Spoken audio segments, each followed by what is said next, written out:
मैं कह रहा हूं यहां खड़े होकर एडवोकेट चंद्रशेखर आजाद कि यहां से संसद तक आदमी आदमी होगा तो आदमी आदमी होगा। मेरी बात को आप याद रखें।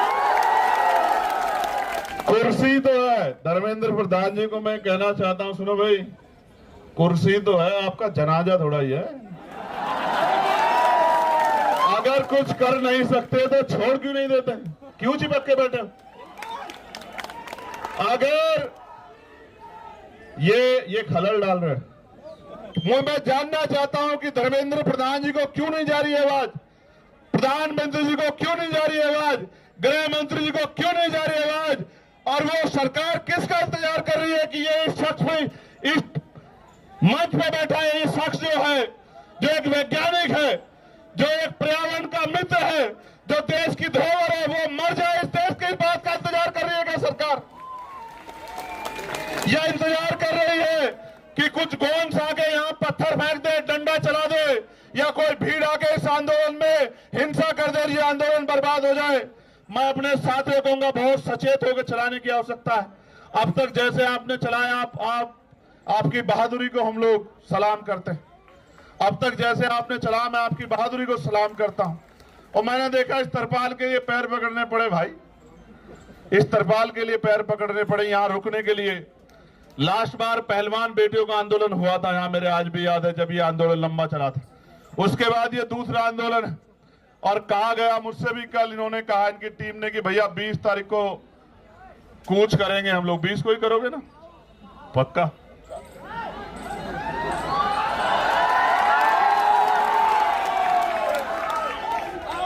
तो लिखो, नोट करो कि 20 तारीख को कूच करेंगे। मेरी बात को आप याद रखें। मैं 20 तारीख को ही आता, मेरा भरोसा करो, मैं 20 तारीख को ही आता। मैंने किसी को कहा भी नहीं आने के लिए, आप जानते हो, मैंने किसी से नहीं कहा कि आ जाओ, लेकिन इनकी वजह से आना पड़ा, इनकी वजह से आना पड़ा। मैंने इनसे कहा कि जाओ, उनसे कहो कि वो अनशन त्याग दे, देश को उनकी जरूरत है, युवाओं को उनकी जरूरत है।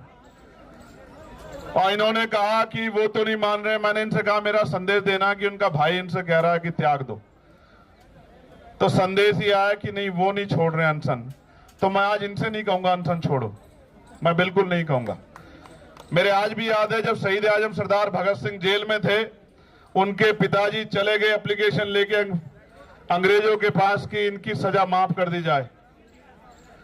तो मुझे याद है शहीद आजम सरदार भगत सिंह जी के वो शब्द अपने पिता से, जब उन्होंने कहा कि आज आपने मेरी पीठ में छुरा घोंपा है, जिनके खिलाफ मैं लड़ रहा हूं, आपने उनके आगे कमजोर पड़ने का काम किया, आज आपने मेरे आंदोलन को कमजोर किया है, मेरे संघर्ष को कमजोर किया है। तो मैं लड़ने वाला व्यक्ति हूं, मैं इनका संघर्ष कमजोर नहीं करूंगा।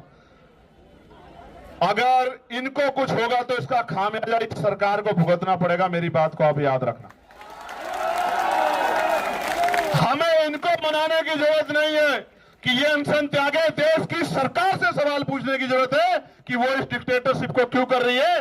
जो शिक्षा मंत्री पेपर नहीं बचा सकता है, वो युवाओं का भविष्य कैसे बचाएगा, इस बात का जवाब शिक्षा मंत्री जी को देना पड़े।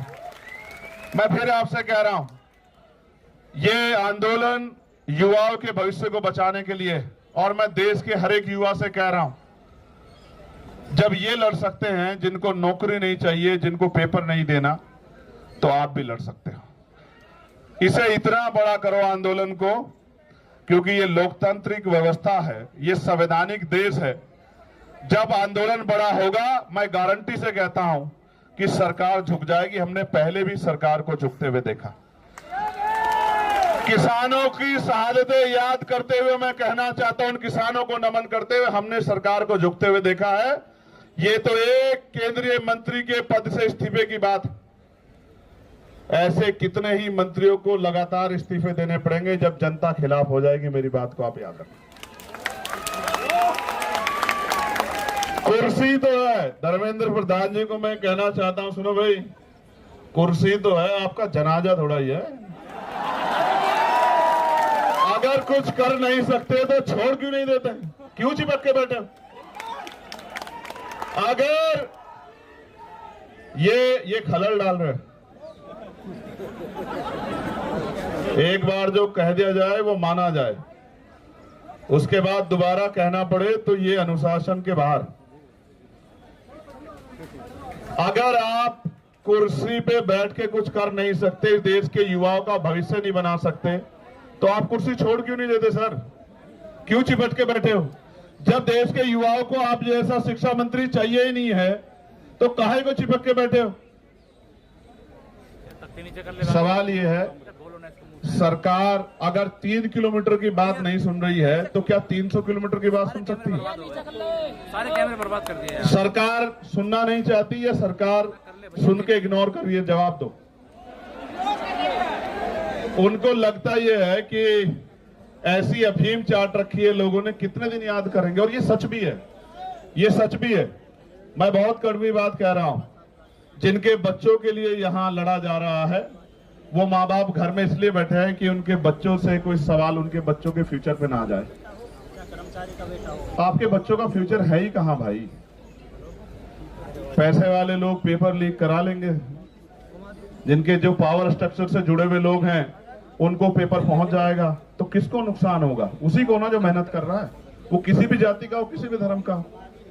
तो ये फिर न्याय, फिर ये अवसर की समता, निष्पक्षता कहां बची? मैं तो उन बहादुर बहनों का भी धन्यवाद करता हूं, उनके हौसले का भी धन्यवाद करता हूं जो डटी हुई। जहां नौजवान घर में बैठ के रील देख रहा है, वहां मेरी बहादुर बहनें आंदोलन कर रही है। मैं दिल से धन्यवाद करता हूं। 20 तारीख को आओगे नहीं आओगे बताओ?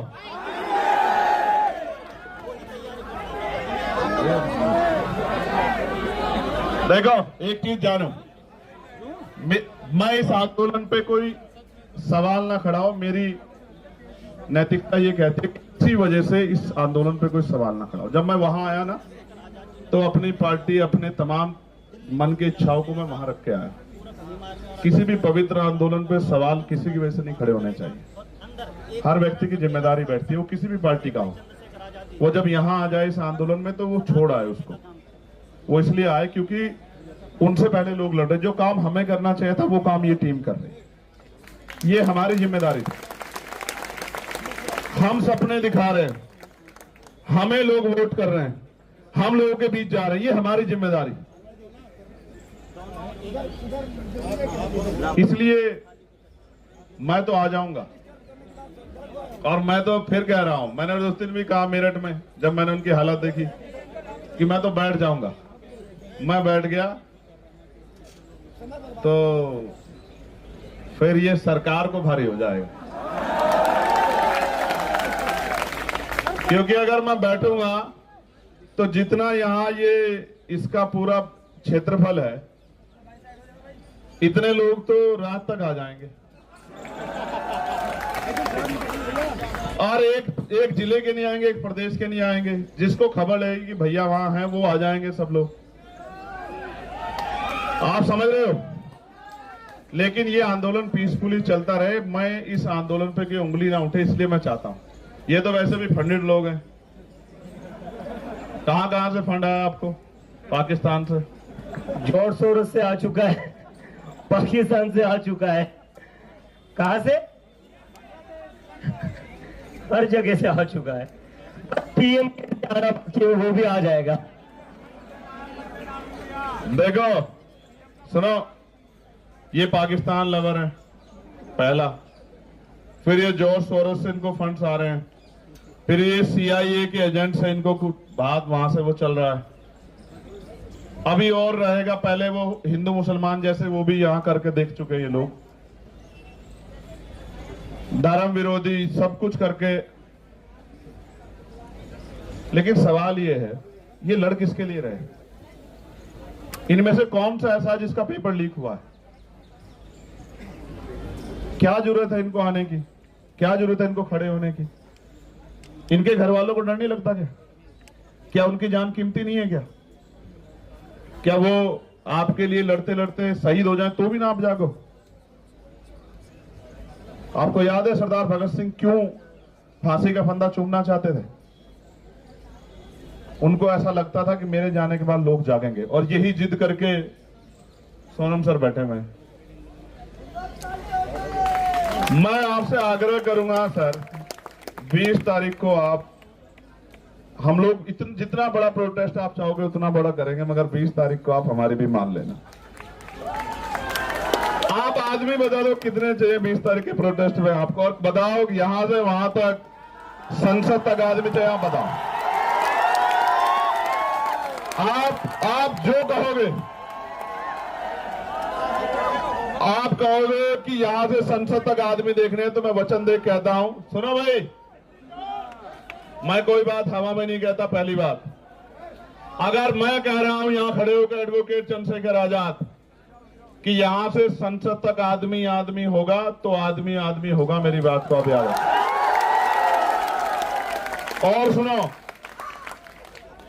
महापुरुषों की तस्वीरों के अलावा झंडा भी कोई नहीं होगा, क्योंकि इस आंदोलन के साथ खड़े हैं। इस आंदोलन से कोई राजनीतिक लाभ नहीं चाहिए, मेरी बात को आप याद रखें। उस काम को हम लोग करते हैं। बताओ सर, तारीख को तय कर दो, आप बताओ। चलो, आपका कंसर्न बहुत जरूरी है। 20 तारीख को आप हमारी मान लोगे ना? 20 तारीख को जो आप कहते हो हम करेंगे, आप बताओ, आप हमारी मान लो। देश को जरूरत है आपकी।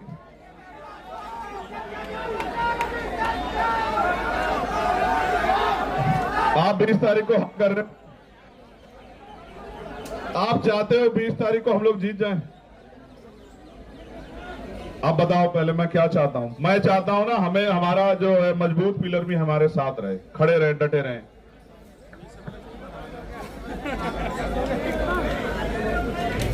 फिर हम विजय दहिया का डांस भी देखेंगे यहाँ 20 तारीख की शाम में।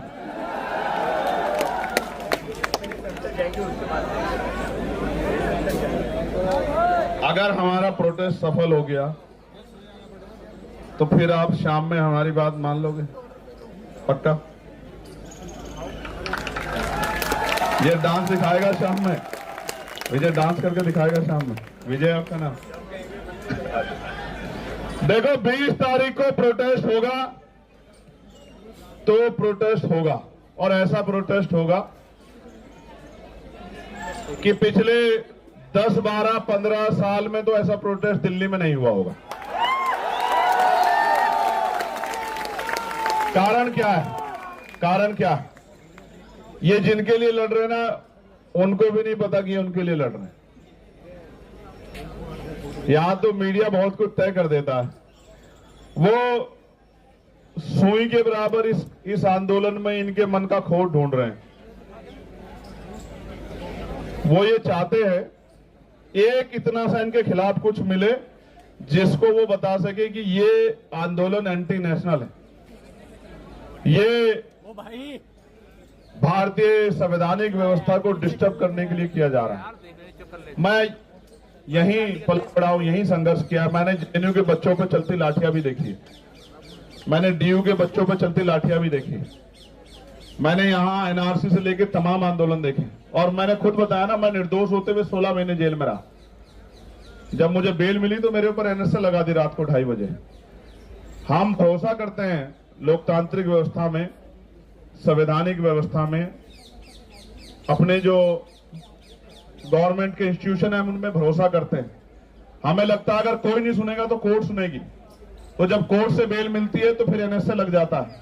कहां जाएंगे हम लोग? हम यही आंदोलन कर सकते हैं। और जिनको लगता है आंदोलन से कुछ नहीं होता, मैं आपको फिर कह रहा हूं, 2 दिन पहले हम लोग मिले थे, मैंने इनसे कहा था कि आप मानो मेरी बात को कि बहुत कुछ होगा, बहुत कुछ होगा, बस आप डटे रहो। और मैंने इनसे कहा कि 20 तारीख तक डटे रहना।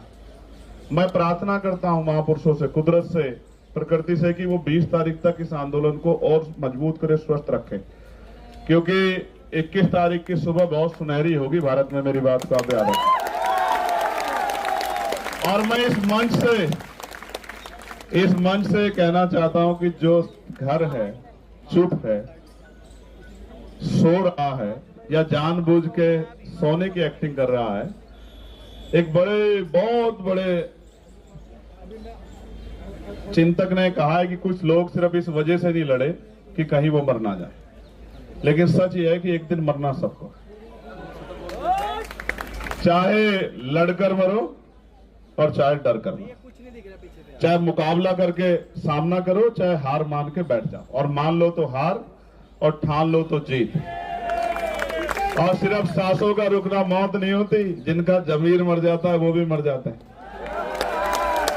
ये जिंदा लोगों का मंच है, मैं इनको बधाई देता हूं। हम और हमारी पूरी टीम आपके साथ खड़ी है। जो यहां से मुझे आज सुनेगा, मैं निमंत्रण नहीं भेजूंगा, ना मैं फेसबुक के जरिए आपसे अपील करूंगा। 20 तारीख को मैं यहां मिलूंगा, पार्लियामेंट चलेगी। मैंने भी कोई कमिटमेंट किया। मैं टेरे जा रहा था तो पुलिस के भाइयों ने मेरा बड़ा सम्मान किया, मेरी शर्ट फाड़ दी। तो मैंने वादा किया था कि 20 तारीख को मैं उस फटी शर्ट को पहन के देश की पार्लियामेंट में जाऊंगा, बताने के लिए। ये बताने के लिए नहीं कि मुझे लाठी लगी है या मेरी शर्ट फाड़ दी गई है। जब हम संघर्ष करने जाएंगे तो मिठाई तो नहीं मिलेगी, लेकिन ये बताने जाऊंगा कि सत्ता कितनी तानाशाह हो गई है। वो 3 किलोमीटर की आवाज को भी नहीं सुनती और 300 किलोमीटर की आवाज को भी नहीं सुनती। और हमें भरोसा है इस देश की महान न्यायपालिका पे कि वो हमारे दर्द को सुनेगी। एक दिन पहले पेपर लीक की खबर आती है, जब बच्चा अपना पूरा मन बना के हिम्मत करके पहुंच गया सेंटर पे, और जब वो खबर आती है तो वो ऐसा हो जाता है उसको जैसे उसकी शरीर की हिम्मत टूट गई है। और मेरे आज भी याद है ना, पेपर के समय हम लोगों ने भी बहुत पेपर दिए हैं विजय, तो रुकने की जगह ढूंढते थे, किसके यहां रुकेंगे, किसके यहां खाना खाएंगे। दूसरे शहर में जाना मिडिल क्लास परिवारों के लिए, गरीब बच्चों के लिए आसान थोड़ा ही। और जब जा रहे हैं तो पता लग रहा है पेपर लीक हो गया है या घोटाला हो गया है। आप समझो ना क्या कर रहे हो आप देश के साथ। और जिस देश में 94,000 स्कूल बंद हो गए हों पिछले 10 साल में, और लाखों की संख्या में शराब की दुकानें खुल गई हों, और जहां टीचर को आदेश दिया जाता हो कि भूसा इकट्ठा करके लेके आओ, क्योंकि गौशाला में गाय भूखी नहीं रहनी चाहिए। मैं मानता हूं कि गाय भूखी नहीं रहनी चाहिए, सरकार के पास बहुत बजट है, लेकिन टीचर इसलिए नहीं है कि वो भूसा इकट्ठा करे, उसको बच्चों का भविष्य बनाना। क्या मजाक कर रहे हो आप लोग? ये कैसा देश बना के दे? ये क्रांतिकारियों के सपनों का भारत है, ये बाबा साहब अम्बेडकर द्वारा लिखे गए संवैधानिक मूल्यों का भारत है। इस देश के लिए शहादत दी देश ने। बहुत चिंता का सवाल, बहुत चिंता का सवाल है। मैं बड़ी पीड़ा के साथ कहना चाहता हूं, 20 तारीख का आंदोलन हम लोग खुशी से नहीं, नौजवानों के भविष्य को बचाने के लिए करेंगे। और मैं ये भी आपसे वादा करता हूं, मैं कोशिश करूंगा, 24-25 में मेरे कार्यक्रम लगे हैं मुझे अपने आंदोलन को भी आगे बढ़ाने के, लेकिन 20 तारीख के बाद हर रात मेरी यही कटेगी। मैं आपको इस बात का विश्वास दूं। और ये उन लोगों के लिए संदेश है मेरा जिनको लगता है कि आंदोलन में कम लोग आते हैं, आंदोलन छोटा है, आंदोलन तो बस सिर्फ नाम का हो रहा है। तो 20 तारीख के बाद, 20 तारीख तो आपकी, 21 तारीख हमारी। ये आंदोलन सबका है, बस इनको बधाई जिन्होंने शुरू किया है, क्योंकि यहां आके 5 बजे तो बहुत सारे लोग जाते हैं, लेकिन आपने एक लाइन और खींची है और मेरी ये बात को बहुत लोग याद रखेंगे। ये आंदोलन तो अपनी कीमत वसूल के, कीमत का मतलब जो तय किया है, जो लक्ष्य तय किए उनको लेके उठेगा। लेकिन इस आंदोलन के बाद इस देश में बहुत आंदोलन होंगे जहां जंतर मंतर सुना नहीं रहेगा। मेरी बात को आप याद रखें,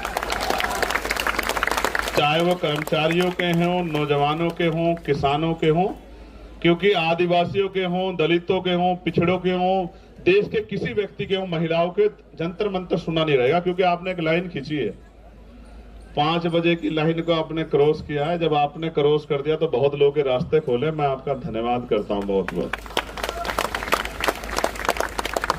कोई और बात जो बाकी? कुणाल के लिए कुछ कहना है? किसी को रोस्ट करना है? कहां, अहमदाबाद जाओगे? कहां जाओ?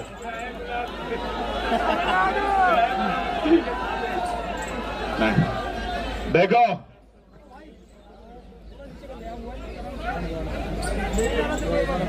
रिश्त तो है रिश्त तो है, नहीं कोई ऐसी दिक्कत नहीं है। अभी तो हम इतने लोग बैठे हैं, कहाँ है तमिलनाडु जाना, देश हमारा है। जब तक इस देश का संविधान हमारे साथ खड़ा है, जब तक इस देश का संविधान जिंदाबाद है, मजबूत है, बाबा साहब ने कहा था आदमी भूखा रह सकता, अपमानित होकर नहीं रह सकता। जब तक नौजवानों में स्वाभिमान सम्मान है और उसको पाने की चाहत है, अपने अधिकारों की रक्षा करने की चाहत है, तब तक थोड़ा ही कुछ बदलने वाला है। तब तक तो ऐसे कितने शासक आएंगे, कितने धूल चाटेंगे, कितने जाएंगे, कौन कौन परमानेंट है यहाँ? कौन परमानेंट है? ये तो आती जाती रहती है। जिसके घमंड में हो आप, जिसके घमंड में कुचल रहे हो, क्यों नहीं सुनाई दे रहा आपको? 17 दिन में नहीं सुनाई दिया। मुझे तो ऐसा लगता है हुकूमत इंतजार कर रही है कि इनको कुछ हो जाए, क्योंकि देश के लोग 2-3 दिन जागेंगे, उसके बाद फिर सो जाएंगे और बाकी काम जो है हमारा महान मीडिया कर देगा। मैं तो समझता हूं सरकार के आधार पे, क्योंकि मैंने तो अपनी आंखों से देखा किसानों के आंदोलन को 13 महीने सड़कों पे, उन पर चलती हुई लाठियां, उनका बहता हुआ खून की शहादतें मैंने अपनी आंखों से देखी, और एक शब्द नहीं कह पाए देश के प्रधानमंत्री उनके लिए। बस आरोप तो लगाते थे कि ये खालिस्तानी है, इन पे फंड आ रहा है, अमेरिका से आ रहा है। ये आरोपों के बाद कोई सच्चाई भी होती है क्या आपके पास कि हमने ये जांच की? मैं हाथरस गया था, 100 करोड़ की फंडिंग की चंद्रशेखर आजाद को इस आंदोलन करने के लिए। मैंने कहा 1 रुपए की साबित कर दो, जीवन में कभी सड़क पे नहीं दिखाई दूंगा।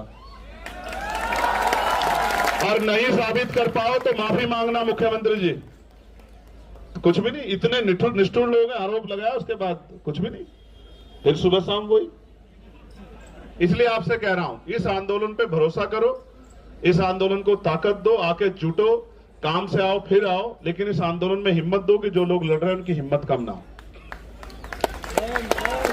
मैं आप सबका बहुत बहुत धन्यवाद करता हूं। मेरी बहुत सारी मंगल कामना, ये आंदोलन कामयाब हो। जय भीम, जय भारत, जय संविधान। आप सबके लिए बहुत बहुत मंगल कामना, और प्रार्थनाएं भी कि इसकी अपेक्षा आंदोलन के उसके लक्ष्य वो पूरे हों बहुत जल्द। बहुत बहुत धन्यवाद।